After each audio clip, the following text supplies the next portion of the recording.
The rain came down in sheets. A cold, relentless curtain that blurred the world beyond the windshield.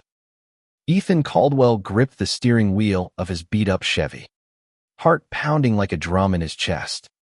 Each beat screaming, "Run! Run! Run!" He'd left everything behind: his life, his love, his truth, because staying meant facing a truth too heavy to carry. Portland, Maine, was a ghost town at 2 a.m., its streets slick with rain and secrets. Ethan's eyes darted to the rearview mirror, half expecting to see headlights chasing him through the storm.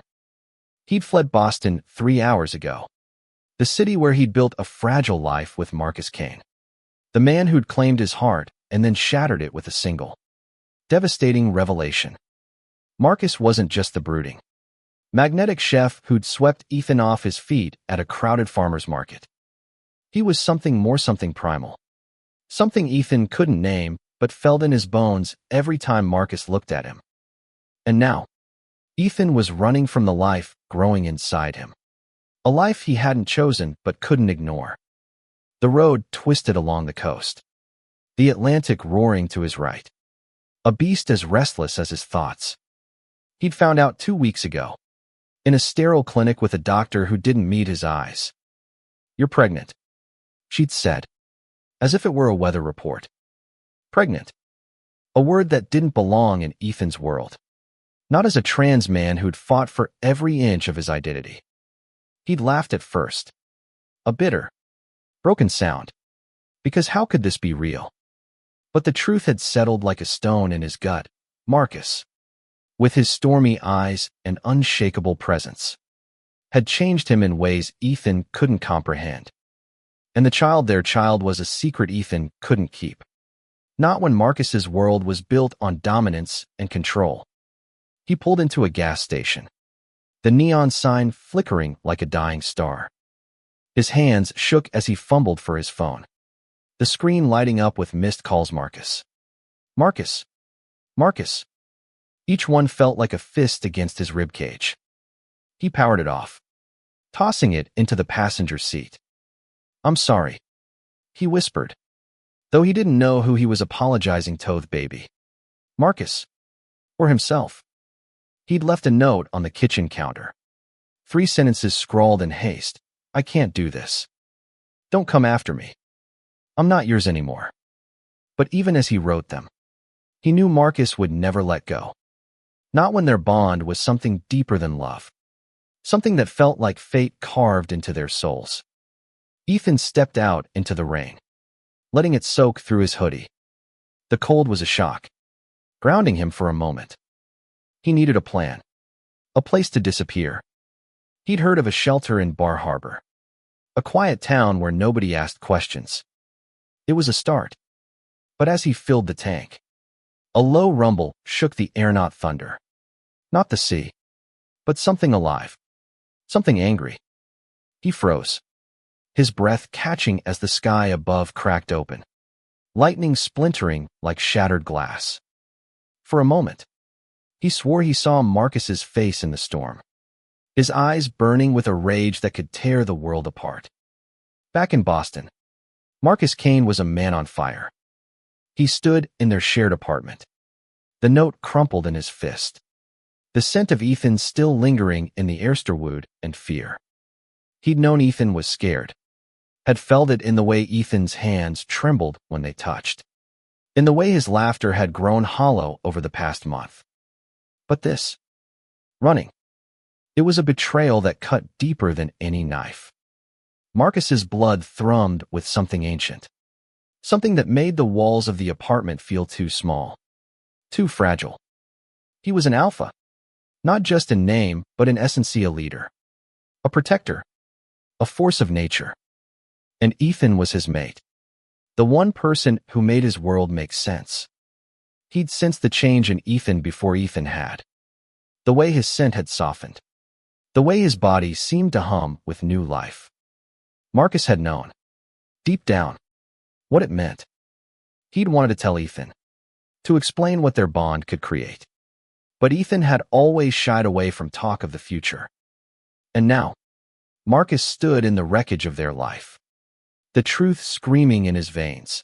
Ethan was carrying his child, and he'd run from it. Marcus grabbed his keys, his leather jacket, his resolve. The storm outside was calling him, urging him to hunt, to find.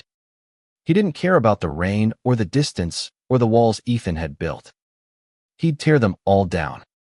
As he stepped into the night, the sky roared, and he felt the pull of Ethan, like a thread tied to his soul, leading him north.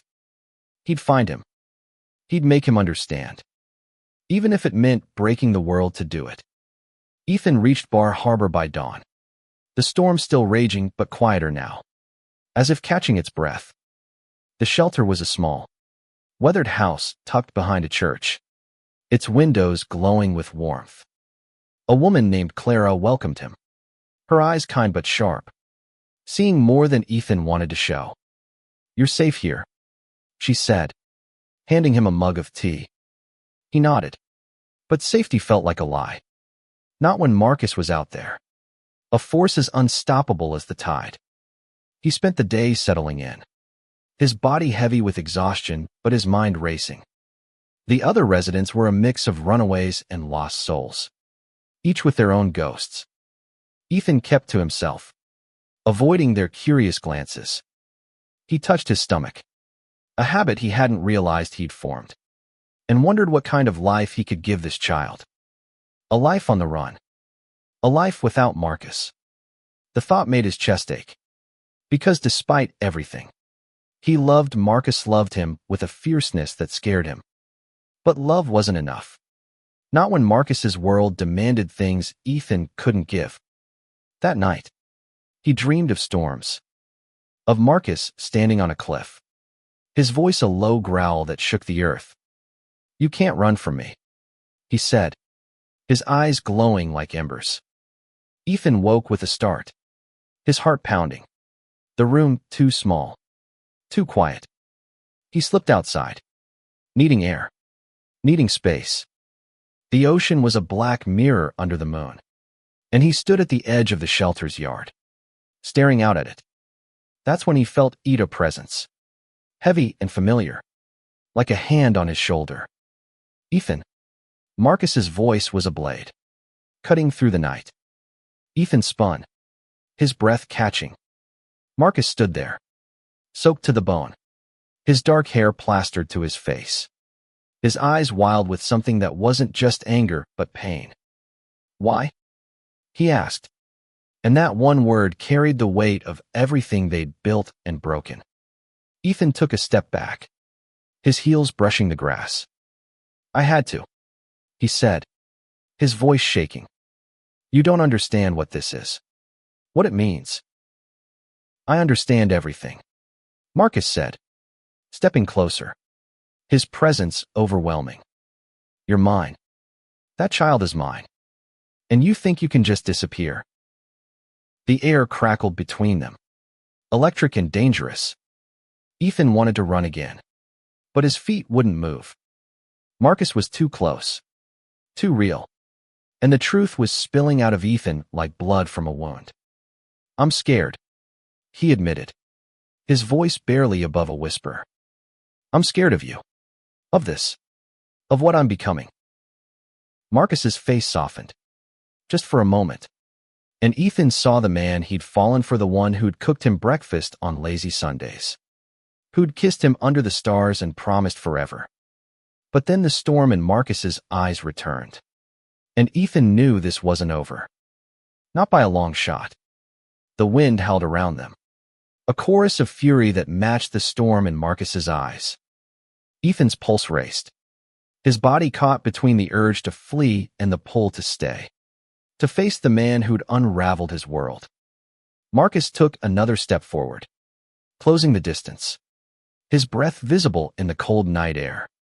"You don't get to decide what we are," Marcus said, his voice low, almost a growl. "Not alone. Not like this." His hand reached out, hovering just above Ethan's arm, as if afraid touching him would shatter them both.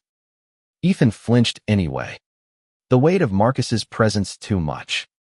Too close. I didn't choose this. Ethan shot back, his voice cracking. This thing inside me.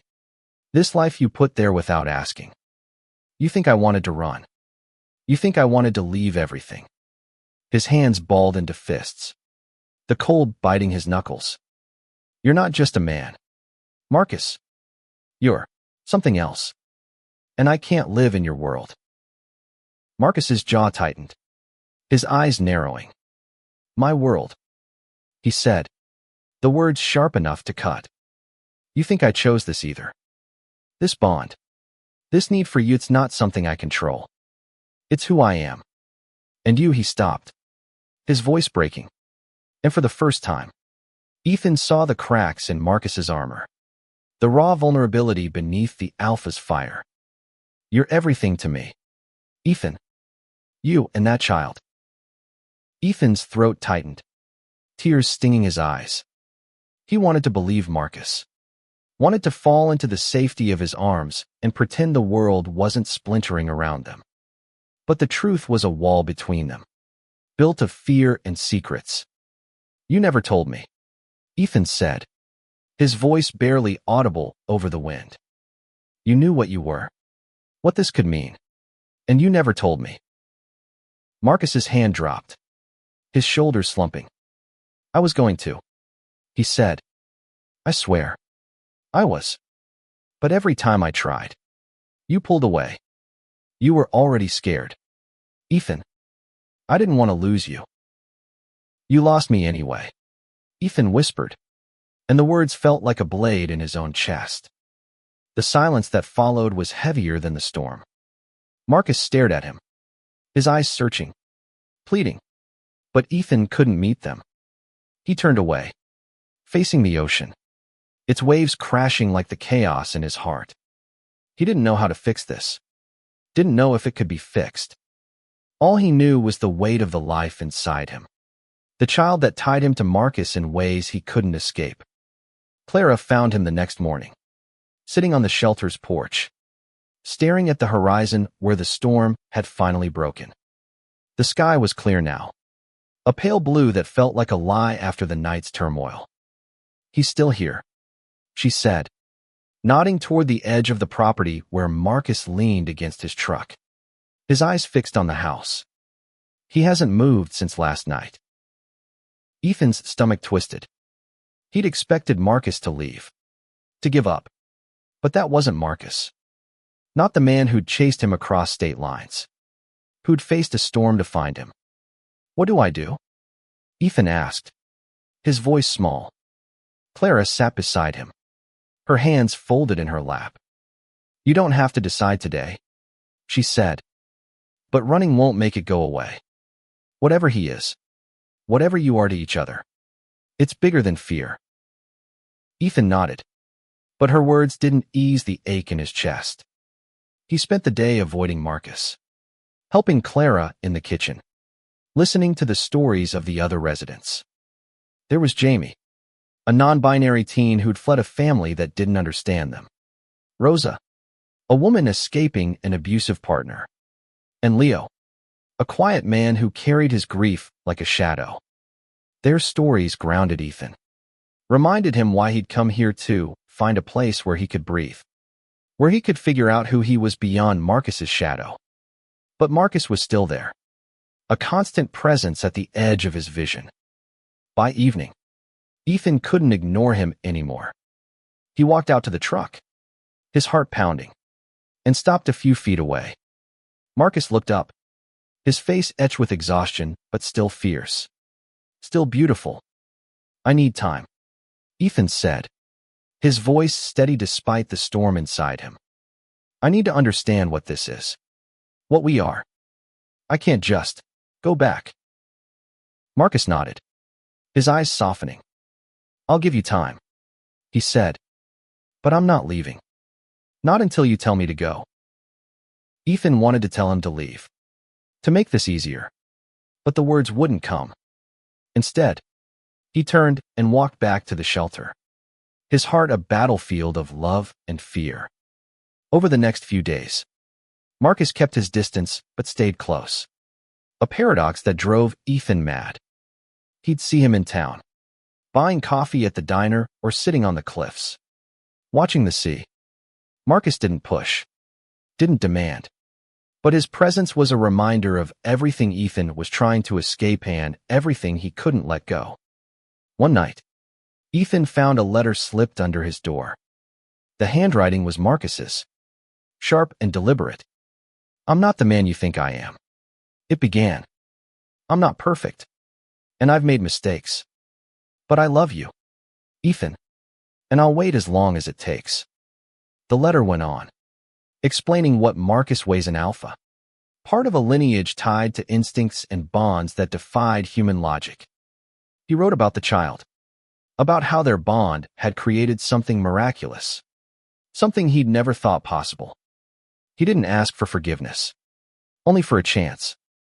Ethan read it again and again, each word a weight on his heart.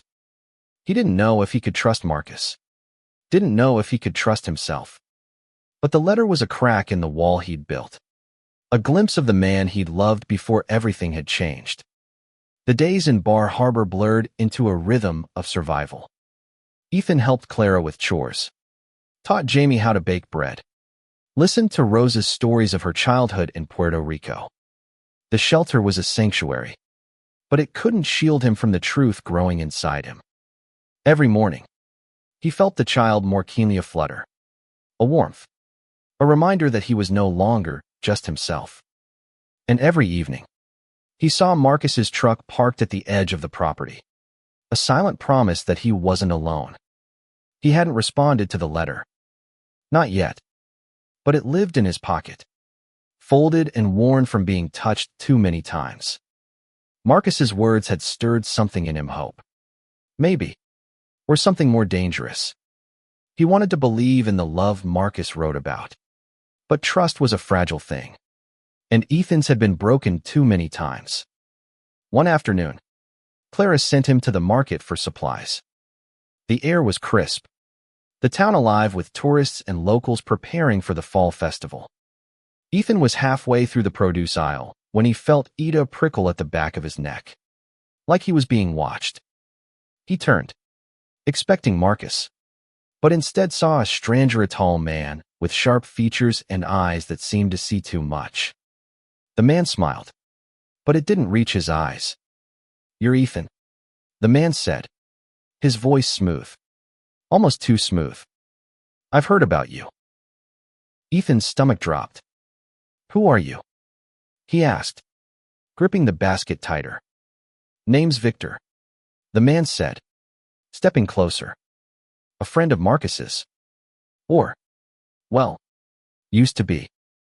His smile twisted, and Ethan felt a chill that had nothing to do with the autumn air.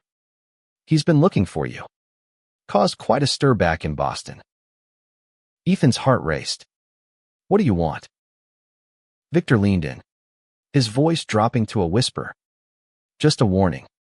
Marcus isn't what he seems. He's dangerous, Ethan. And that child you're carrying, it's more than you know." Before Ethan could respond, Victor was gone, slipping into the crowd like a shadow. Ethan stood frozen, his mind spinning. He didn't know who Victor was, but the man's words echoed his own fears. What was Marcus? And what was this child? This life that felt like both a miracle and a curse. That night, Ethan couldn't sleep. He sat on the porch, the letter in his hands, Victor's warning looping in his mind. When Marcus appeared, walking up the path with his hands in his pockets, Ethan didn't run. He was too tired, too torn. "Who's Victor?" Ethan asked, his voice sharp. Marcus froze, his face darkening. "Where did you hear that name?" "He found me today. Said you're dangerous. Said our child is something else." Ethan's voice trembled, but he held Marcus's gaze. "Tell me the truth. Marcus. All of it." Marcus sighed, running a hand through his hair. He sat on the steps, keeping his distance. And for the first time, Ethan saw fear in his eyes. "Victor's an old rival. Marcus said. He's part of my world, our world. Alphas, betas, omegas. It's not just a title. Ethan. It's who we are. How we're born. I'm an alpha.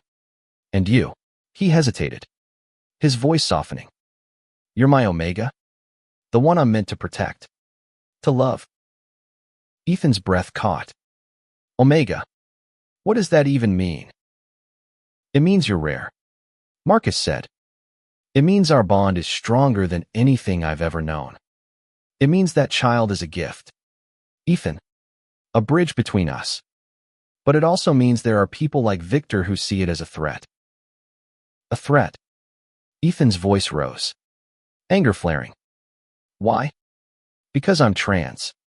Because I don't fit your world's rules. No. Marcus said quickly. Because you're powerful. Because our child could change everything. Victor wants control. And he'll do anything to get it. Ethan's head spun. He wanted to laugh. To scream. To tell Marcus this was insane. But deep down, he felt the truth in Marcus's words. The pull that had always been there between them. Why didn't you tell me? He asked again, his voice breaking. I was scared. Marcus admitted. Scared you'd run. And I was right. The words hung between them, heavy and true. Ethan looked away, his eyes burning. He didn't know what to believe, didn't know who to trust. But he knew one thing, he couldn't keep running. Not from Marcus, not from himself. The next day, Ethan agreed to meet Marcus at the cliffs, a place where the sea and sky seemed to collide. They sat on a rocky outcrop, the wind tugging at their clothes. And Marcus told him everything about his lineage, about the alphas who'd come before him, about the child who could inherit their strength. Ethan listened, his heart a tangle of fear and wonder. When Marcus reached for his hand, Ethan didn't pull away. I don't know if I can do this, Ethan said, his voice soft. But I want to try. For us. For them. He touched his stomach.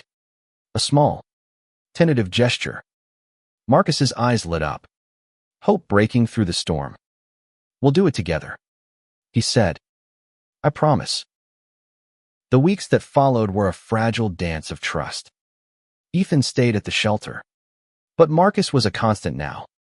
No longer a shadow, but a partner.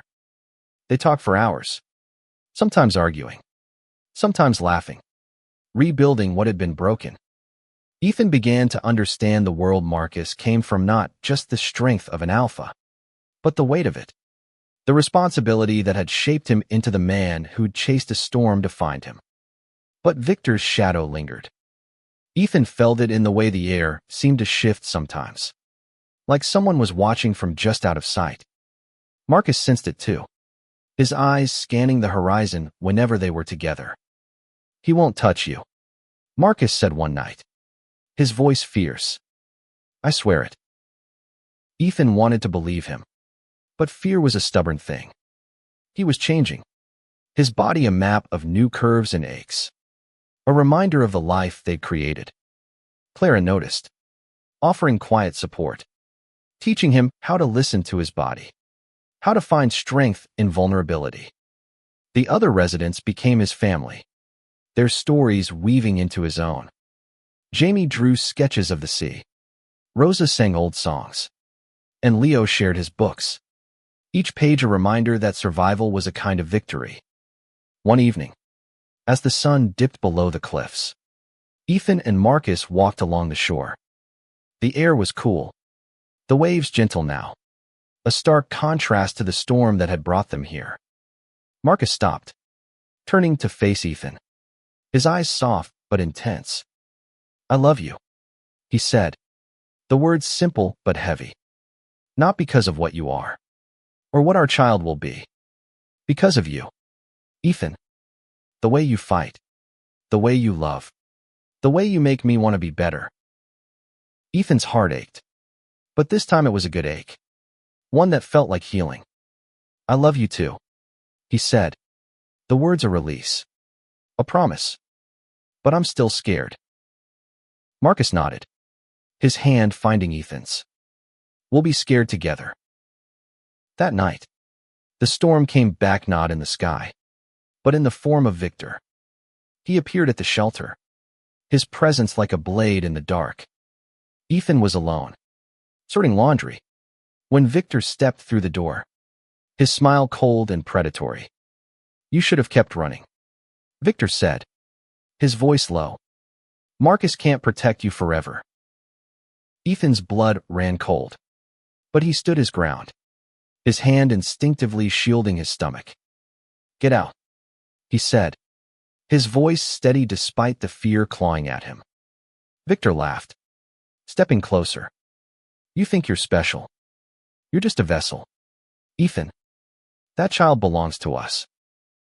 Before Ethan could respond, the door slammed open, and Marcus was there, his presence a force of nature. Touch him, and you're dead, Marcus growled, his voice shaking with rage. Victor smirked, but there was fear in his eyes. This isn't over, he said, backing away. You can't hide forever. He was gone before Marcus could move, disappearing into the night. Ethan's legs gave out, and he sank to the floor, Marcus catching him before he fell. I've got you, Marcus whispered, holding him close. I've got you. They left Bar Harbor the next day, not running but choosing to build a life together, to face whatever came next as a team. They settled in a small town in Vermont, a place where the mountains stood guard and the community welcomed them without questions. Ethan found work at a local bookstore. Marcus opened a small cafe, and they built a home, brick by brick, moment by moment. The child was born in the spring, a boy with Marcus's eyes and Ethan's stubbornness. They named him Noah, after the survivor who'd weathered the flood.